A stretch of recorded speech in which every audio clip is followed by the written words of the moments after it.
उत्तराखंड में कोरोना के नए मामले आए सामने। मसूरी आने वाले पर्यटकों के लिए जारी हुई गाइडलाइन, रात 11 से सुबह 5 बजे तक रात्रि कर्फ्यू।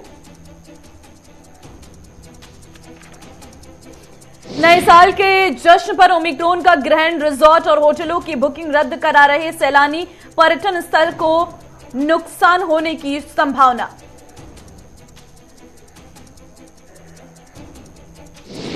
उत्तराखंड चुनाव को लेकर बीजेपी की तैयारी हुई तेज। 30 दिसंबर को प्रधानमंत्री करेंगे देवभूमि के उत्तराखंड का दौरा। पीएम के दौरे को लेकर शासन प्रशासन अलर्ट। नमस्कार, बहुत स्वागत है आप सभी का। मैं आपके साथ ममता तिवारी। बुलेटिन की शुरुआत करते हैं। सबसे पहले आपको बड़ी जानकारी उत्तराखंड में कोरोना के नए मामलों को लेकर करते हैं। दरअसल उत्तराखंड में कोरोना के नए मामले सामने आ रहे हैं। मसूरी आने वाले पर्यटकों के लिए गाइडलाइंस जारी हुई है। बड़ी खबर इस वक्त की, रात 11 से सुबह 5 बजे तक नाइट कर्फ्यू की बात सामने आ रही है। कोरोना को लेकर स्वास्थ्य विभाग अलर्ट हो चला है। तो उत्तराखंड में कोरोना के नए मामलों में इजाफा देखने को मिल रहा है और नए मामले आए दिन के साथ बढ़ते हुए नजर आ रही हैं। मसूरी आने वाले पर्यटकों के लिए गाइडलाइंस भी जारी हो चुकी हैं। रात 11 से सुबह 5 बजे तक रात्रि कर्फ्यू लगा दिया गया है। कोरोना को लेकर स्वास्थ्य विभाग पूरी तरीके से अलर्ट हो चला है। तो उत्तराखंड में कोरोना के अब नए मामले सामने आने लगे हैं और ऐसे में जो पर्यटन वाले क्षेत्र हैं, पर्यटकों के आने की जहां संख्या तेज होती है वहां अब संख्या कम होती जा रही है। धनराज गर्ग संवाददाता इस वक्त मेरे साथ जुड़ चुके हैं। धनराज, क्या हालात हैं कोरोना को लेकर, क्योंकि बताया जा रहा है कि मामले बढ़ रहे हैं। आपने देखा कि अभी बीच में कुछ मामले कम कोरोना के जरूर हुए थे, लेकिन एक बार फिर कोरोना के मामलों में उछाल देखने को मिल रहा है, क्योंकि अभी 20 से 24 घंटे की बात करें तो 20 के लगभग मामले निकलकर सामने आए हैं, जिसको लेकर कहीं ना कहीं उत्तराखंड सरकार अब सतर्क होती हुई नजर आ रही है। और साथ ही आपको बताते चले कि उत्तराखंड सरकार ने एक नई गाइडलाइंस जारी कर दी है और जिसमें नाइट कर्फ्यू लगाया गया है। यानी कि अब रात 11 बजे से सुबह 5 बजे तक नाइट कर्फ्यू रहेगा, जिसमें कुछ पाबंदियां रखी गई हैं और कुछ को छूट भी दी गई है। छूट की बात करें तो छूट सिर्फ उन्हीं चीजों को दी गई है जो आवश्यक वस्तुएं हैं, खाने पीने की वस्तुएं हैं या दूध की गाड़ियां हैं या फिर ऑटो हैं, उनको छूट दी गई है। और साथ ही आपको बता दें कि जिस तरीके से कोरोना के मामले लगातार अब बढ़ रहे हैं तो कहीं ना कहीं चिंता का विषय जरूर है। और जिस तरीके से देखा जाए कि स्वास्थ्य विभाग भी अलर्ट मोड पर है और तमाम जो व्यवस्थाएं हैं वो दुरुस्त करने में स्वास्थ्य विभाग अब जुट चुका है। जी, ओमिक्रॉन की भी बात करिए। ओमिक्रॉन के मामले कितने आए हैं, क्योंकि पहली एक संख्या थी लेकिन अब बताया जा रहा है कि 3 मामले आ चुके हैं। ये बिल्कुल ममता, जिस तरीके से देखा जाए कि ओमिक्रॉन के मामले भी अब बढ़ने लगे हैं, क्योंकि अभी आपने देखा कि एक मामला चल रहा था लेकिन कल 3 मामले निकलकर सामने आ गए हैं, जिसमें हरिद्वार में भी मामले निकले हैं 2 और एक देहरादून में मामला है। तो कहीं ना कहीं जिस तरीके से ओमिक्रॉन का मामले अब बढ़ने लगे हैं तो सतर्क रहने की आवश्यकता है और सभी को सतर्क रहना होगा। लगातार मुख्यमंत्री पुष्कर सिंह धामी भी अपील कर रहे हैं और तमाम जो अधिकारी हैं उनको निर्देश भी दे रहे हैं कि वो व्यवस्थाओं को दुरुस्त रखें, क्योंकि कभी भी ओमिक्रॉन के मामले बढ़ सकते हैं। क्योंकि ओमिक्रॉन बताया जा रहा है कि कहीं ना कहीं जो इसके मामले बढ़ रहे हैं वो 6 गुना गति से आगे बढ़ रहे हैं और लगातार कोरोना के जो ओमिक्रॉन के मामले हैं उनमें बढ़ोतरी देखी जा सकती है। उसके लिए लेकिन धनराज, ये भी बताइए कि जो नए मामले अब तक सामने आए हैं, क्या ये तीनों की जो ट्रैवल हिस्ट्री है वो विदेशों की है या फिर ये संक्रमण भी उत्तराखंड में फैला है? जी बिल्कुल ममता, जिस तरीके से देखा जाए कि जो 3 मामले ओमिक्रॉन के निकलकर सामने आए हैं, इनकी जो ट्रेवल हिस्ट्री है वो कहीं ना कहीं बाहर से आने की ट्रेवल हिस्ट्री है, क्योंकि फ्लाइट से ये लोग उत्तराखंड आए थे और जिसके बाद ये संक्रमित पाए गए। हालांकि जो इनके आसपास के लोग हैं उनके भी सैंपल लिए गए हैं, वो हालांकि उनकी अभी तक रिपोर्ट नहीं आई है। उनकी रिपोर्ट आने के बाद ही पता लगेगा कि क्या ओमिक्रॉन के मामले बढ़ सकते हैं या नहीं बढ़ेंगे, उसका इंतजार किया जा रहा है। लेकिन ये साफ उत्तराखंड सरकार की तरफ से साफ निर्देश दे दिए गए हैं कि स्वास्थ्य विभाग कोई भी ढिलाई न बरते और इसमें तुरंत कार्रवाई करे और यदि ऐसे ओमिक्रॉन के मामले निकलकर सामने आते हैं तो उनको तुरंत आइसोलेशन भिजवाया जाए। चलिए, तमाम जानकारी देने के लिए धनराज, फिलहाल आपका बहुत धन्यवाद। उत्तराखंड में कोरोना के मामले बढ़ रहे हैं, ऐसे में स्वास्थ्य विभाग में हड़कंप मचा हुआ है। इस बीच एक और अहम जानकारी, नए साल के जश्न पर ओमिक्रॉन का ग्रहण लगता हुआ नजर आ रहा है। रिजॉर्ट और होटलों की बुकिंग रद्द करा रही है सैलानी। आपको बता दें कि नए साल के जश्न पर ओमिक्रॉन का ग्रहण लगता हुआ नजर आ रहा है। रिजॉर्ट हो या होटल्स की बुकिंग हो, अब यात्री सबको कैंसिल करवा रहे हैं। ऐसे में जिन पर्यटकों ने 10 जनवरी तक रिजॉर्ट और होटलों में बुकिंग कराई थी, उसमें से कुछ बुकिंग कैंसिल अब तक होती नजर आ रही है। आपको बता दें कि नए वेरिएंट ने देवभूमि में भी अपने पैर पसार लिए हैं। कई प्रदेशों ने इसको लेकर पहले ही सख्ती बढ़ा दी है और कई राज्यों में नाइट कर्फ्यू और नए साल के जश्न पर पाबंदी लगा चुकी है। ऐसे में तीसरी लहर की आशंका और ओमिक्रॉन के खतरे को लेकर राज्य सरकार पूरी तरीके से अलर्ट हो चुकी है। लेकिन होटल उद्योग पर ओमिक्रॉन का सबसे बड़ा असर पड़ रहा है, क्योंकि शहर में ऐसे कई होटल्स हैं जहां पर एडवांस बुकिंग हो रखी थी, लेकिन अब वो रद्द हो चुकी है। मसूरी की अगर बात करें तो ओमिक्रॉन के चलते 15% बुकिंग रद्द हुई है। वहीं अगर बात करें तो नए साल के लिए अभी तक 60% बुकिंग आ चुकी थी और शहर के कई ऐसे होटल हैं जहां पर जो नए साल के लिए पैक तक हो चुके थे। वहीं अगर बात करें रामनगर की तो वहां पर 30% बुकिंग रद्द हो चुकी है। संचित शर्मा संवाददाता इस वक्त मेरे साथ जुड़ चुके हैं। संचित, क्या जानकारी है? कहा जा रहा है कि कोरोना के बढ़ते प्रकोप के बीच जो होटल्स में बुकिंग थी उन्हें कैंसिल किया जा रहा है। देखिए राज्य सरकार ने नई गाइडलाइन जारी करी, जिसमें उन्होंने 11 से लेकर 5 बजे तक का कर्फ्यू उत्तराखंड के अंदर लगा दिया। और देखिए जो न्यू ईयर पार्टियां थी उसको लेकर के आज ये पार्टियां कैंसिल हो गई है और साथ ही साथ अब जो पर्यटकों ने होटलों में बुकिंग कराई थी वो भी उसे लगातार कैंसिल करते हुए नजर आ रहे हैं। क्योंकि देखिए न्यू ईयर को एंजॉय करने के लिए उत्तराखंड आए थे लोग, और जिस तरीके से राज्य सरकार ने कर्फ्यू लगाया और न्यू ईयर 12 बजे के बाद मनाया जाता है, तो कहीं ना कहीं उस पर भी अब रोक लग गई है, गैदरिंग पे रोक लग गई है। तो कहीं ना कहीं आप देखिए होटल व्यापारियों के मन में एक गुस्सा है कि जो सरकार है वो अपनी रैलियां तो कर रही है, लेकिन जो वैसे निजी पार्टियां हैं या तो जो अन्य पार्टियां हैं उस पर सरकार रोक लगाएगी तो हमारा व्यापार कैसे चलेगा। अभी व्यापार धीरे धीरे उठना शुरू हुआ था, तो सरकार ने फिर से रोक लगा दी, लेकिन सरकार ने कहा कि ये सब हम आपके भले के लिए कर रहे हैं। लेकिन देखिए अगर सरकार की बात करें, सरकार अपनी रैलियां कर रही है, उसमें सोशल डिस्टेंसिंग और तमाम जो कोविड की जो पालन होनी चाहिए उनकी धज्जियां भी उड़ाई जाती है। तो ममता, लेकिन गाइडलाइंस क्या कुछ जारी की गई है संचित? किस तरीके से अगर यहाँ पर किसी पर्यटक को पहुंचना है बाहर शहरों से, अन्य शहरों से, तो उनके लिए क्या गाइडलाइंस जारी की गई है? देखिए अगर बाहर से किसी पर्यटक को उत्तराखंड पहुंचना है, उसके लिए सबसे पहले गाइडलाइन ये कि उसके पास कोविड नेगेटिव रिपोर्ट होनी चाहिए। साथ ही साथ अभी उत्तराखंड के अंदर ऐसी कोई मनाही नहीं कि बाहर से लोग ट्रेवल नहीं कर सकते। जो पूरा दिन की व्यवस्था रहेगी, रात 11 बजे से पहले की व्यवस्था रहेगी वो नॉर्मल रहेगी, उसमें लोग आ जा सकते हैं उत्तराखंड के अंदर, लेकिन कोविड जो रिपोर्ट है उसके साथ। और साथ ही साथ आप देखिए जो कोविड गाइडलाइंस का जो कोविड प्रोटोकॉल है, चाहे वो सोशल डिस्टेंसिंग हो, चाहे मास्क लगाना, ये अनिवार्य होगा चाहे वो किसी भी टूरिस्ट प्लेस में। लेकिन 11 बजे के बाद सुबह 5 बजे तक किसी भी व्यक्ति को बाहर निकलने की अनुमति नहीं होगी। लेकिन अगर किसी का कोई जरूरी काम है वो बाहर जा सकता है और आवश्यक जो सेवाएं हैं उनको भी इस कोविड कर्फ्यू से छूट दी गई है। चलिए संचित, तमाम जानकारी देने के लिए फिलहाल आपका बहुत धन्यवाद। तो लगातार ओमिक्रॉन के बढ़ते खतरे के बीच नए साल के जश्न पर भी पाबंदियां लगती हुई नजर आ रही है। ऐसे में पर्यटकों के चेहरे भी नाखुश नजर आ रहे हैं, साथ ही होटल व्यवसाय उन्हें भी बड़ा नुकसान होता हुआ नजर आ रहा है। फिलहाल उत्तराखंड में मौसम की बात कर लेते हैं, क्योंकि उत्तराखंड में मौसम का मिजाज बदलता हुआ नजर आ रहा है।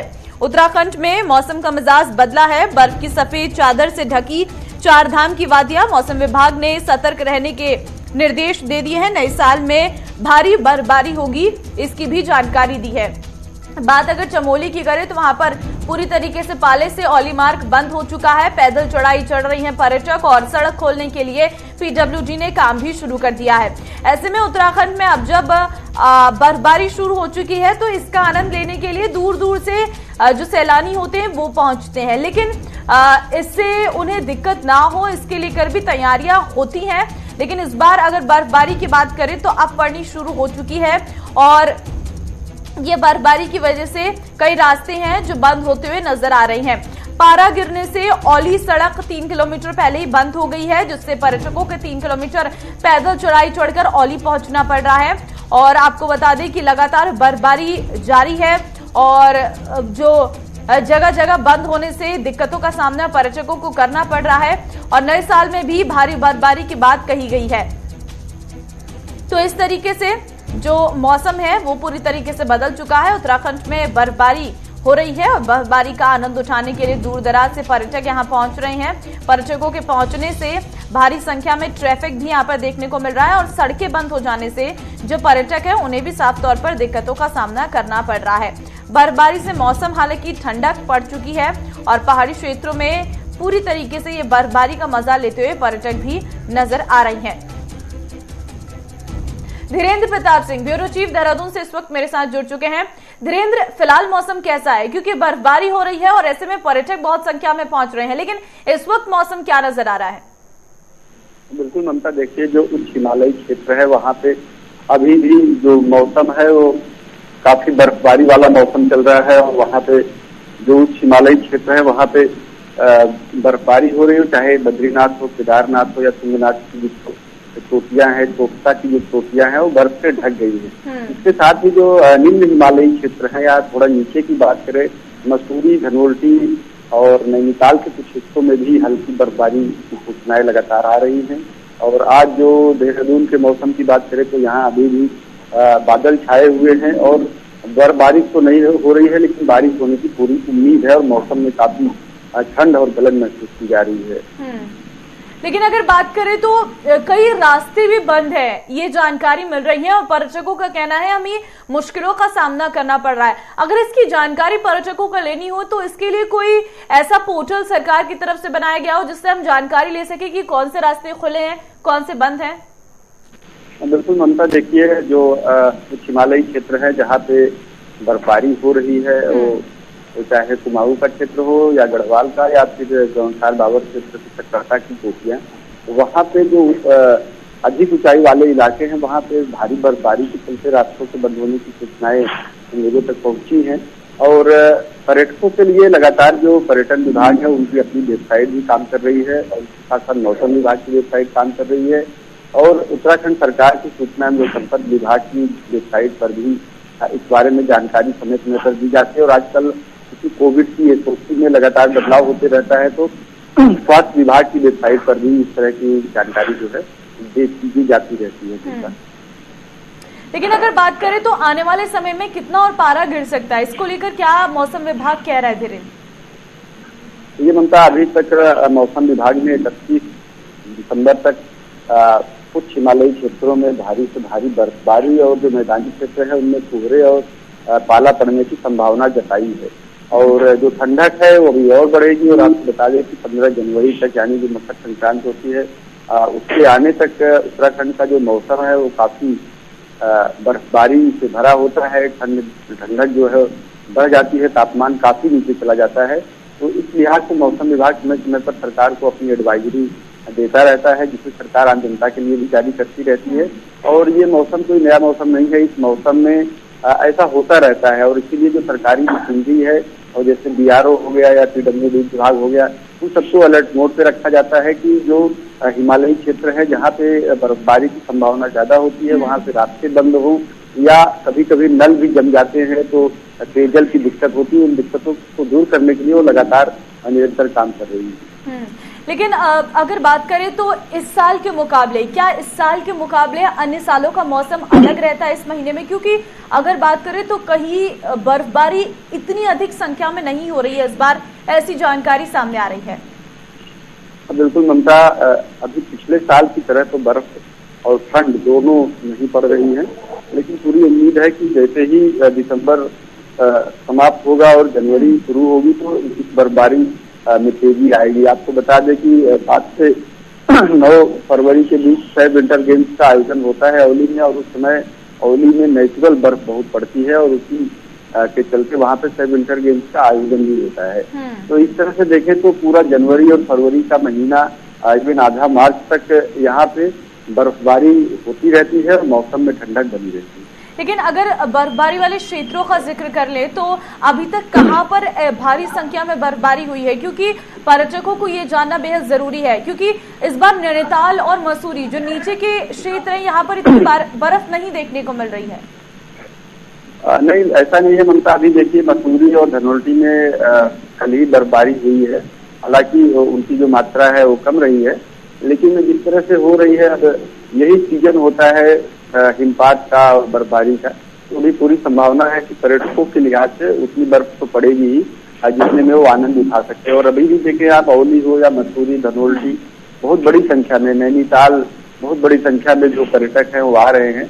हालांकि उनकी संख्या पे कोविड के प्रोटोकॉल के चक्कर में या जो नई एसओपी आई है उससे थोड़ा असर पड़ेगा। कुछ होटल एसोसिएशन ने भी ये बात बताई है कि उनकी जैसे ही एसओपी जारी हुई 10% जो बुकिंग कैंसिल हो गई। तो अभी उनके पर्यटकों के आने का सिलसिला तो चल रहा है, लेकिन अगर कोरोना का प्रकोप बढ़ता है तो निश्चित रूप से जो एसओपी है और कड़ी की जाएगी, तो उसका पूरा असर पर्यटन उद्योग पे पड़ेगा, पर्यटकों के आवागमन पे पड़ेगा। चलिए धीरेन्द्र, तमाम जानकारी देने के लिए फिलहाल आपका बहुत धन्यवाद। तो इस वक्त बर्फबारी हो रही है, लेकिन अभी भारी संख्या में बर्फ नहीं पड़ रही, लेकिन आने वाले समय में तापमान में गिरावट के साथ पहाड़ों में और बर्फबारी की उम्मीद जताई जा रही है। आगे बढ़ते हैं और अब जानकारी कर लेते हैं चुनाव की। दरअसल उत्तराखंड चुनाव को लेकर बीजेपी की तैयारी तेज हो चली है। 30 दिसंबर को प्रधानमंत्री देवभूमि का दौरा करेंगे। पीएम के दौरे को लेकर शासन प्रशासन अलर्ट पर है। 30 दिसंबर को पीएम विशाल जनसभा को संबोधित करने वाले हैं। हल्द्वानी में प्रधानमंत्री नरेंद्र मोदी का कार्यक्रम है। एसपीजी ने जनसभा स्थल का निरीक्षण किया है और किस तरीके से तैयारियां हैं उसका जायजा लेते हुए लगातार मुख्यमंत्री भी नजर आ रहे हैं। मुख्यमंत्री की तरफ से भी कई बार आपको बता दें कि हल्द्वानी पहुंचा जा रहा है ताकि जो पीएम का कार्यक्रम है उसकी रूपरेखा, उसकी तैयारी पूरी तरीके से कर ली जाए।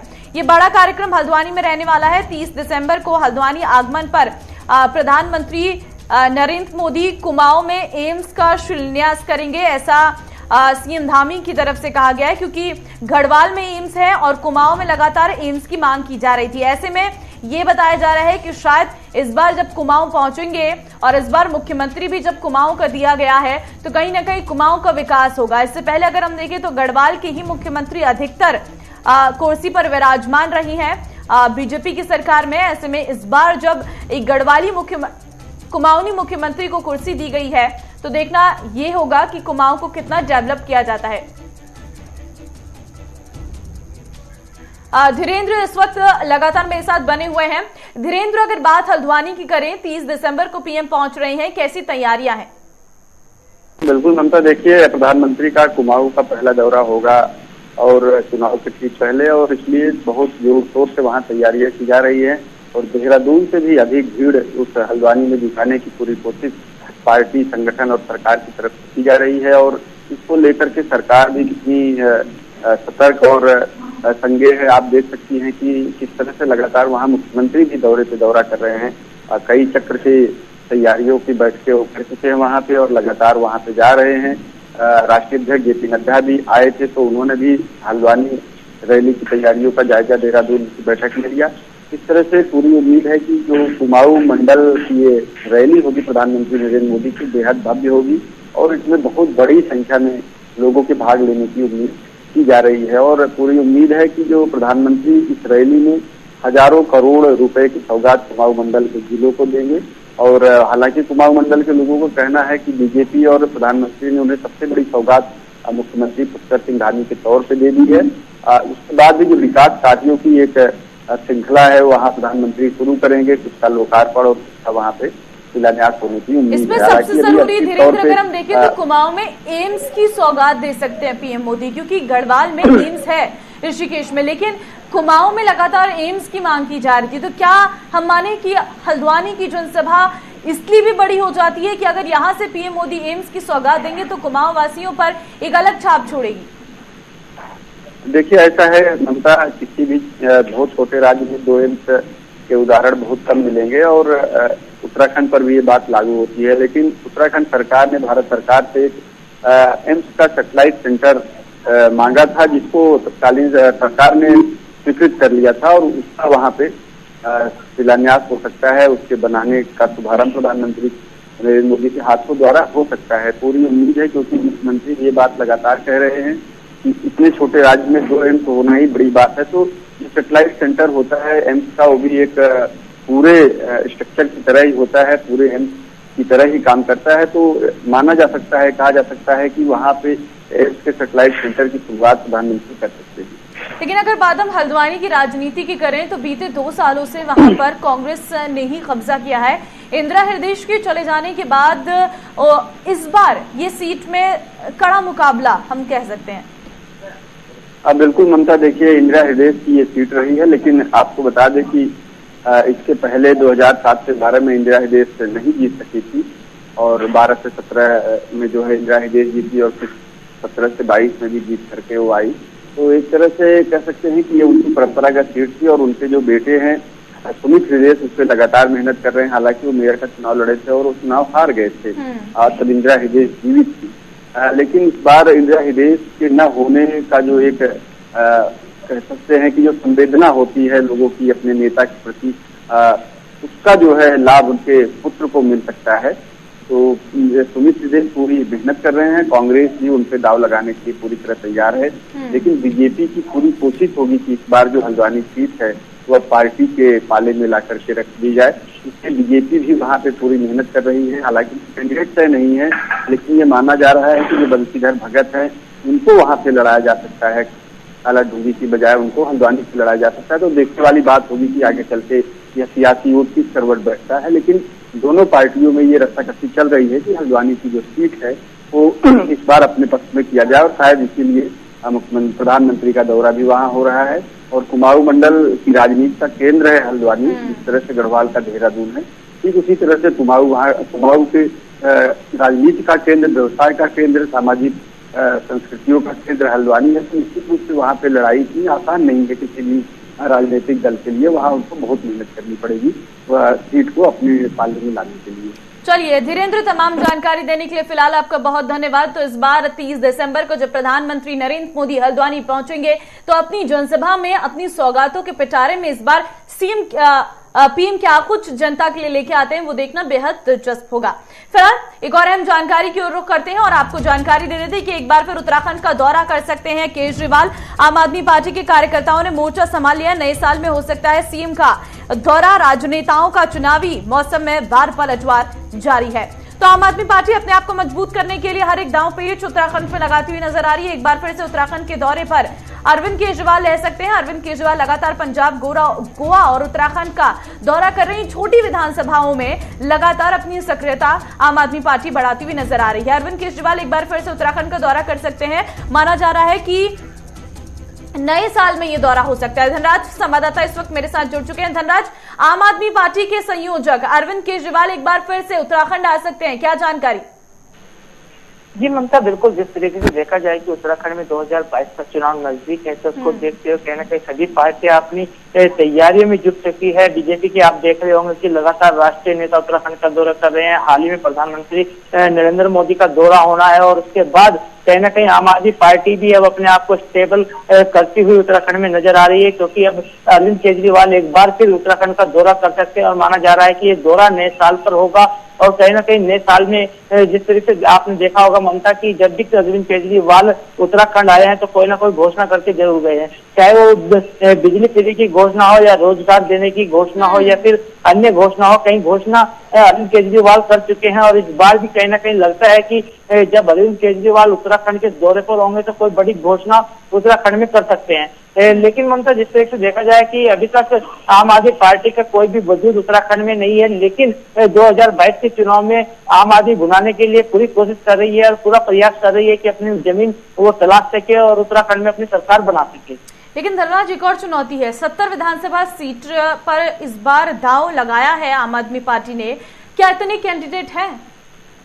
बिल्कुल ममता, जिस तरीके से देखा जाए कि आम आदमी पार्टी ने जो 70 विधानसभाओं में चुनाव लड़ने की घोषणा की है तो कहीं ना कहीं उनके लिए कैंडिडेट ढूंढना एक बड़ी चुनौती है, क्योंकि उत्तराखंड में आम आदमी पार्टी का पहले से कोई भी वजूद नहीं है और नई पार्टी उत्तराखंड के लिए कही जा सकती है। भले ही दिल्ली में उनकी सरकार हो, लेकिन उत्तराखंड के लिए नई पार्टी इसको कहा जाएगा। और जिस तरीके से लगातार प्रत्याशी ढूंढने का प्रयास आम आदमी पार्टी की तरफ से किया जा रहा है तो अब देखने वाली बात होगी कि बिल्कुल दिलचस्प मुकाबला। चलिए, तमाम जानकारी देने के लिए धनराज आपका फिलहाल बहुत धन्यवाद। तो लगातार आम आदमी पार्टी अपने आप को मजबूत करने के लिए उत्तराखंड के कई दौरे कर रही है। फिलहाल इस बुलेटिन में आज के लिए बस इतना ही। आप बने रहिए हमारे साथ। नमस्कार।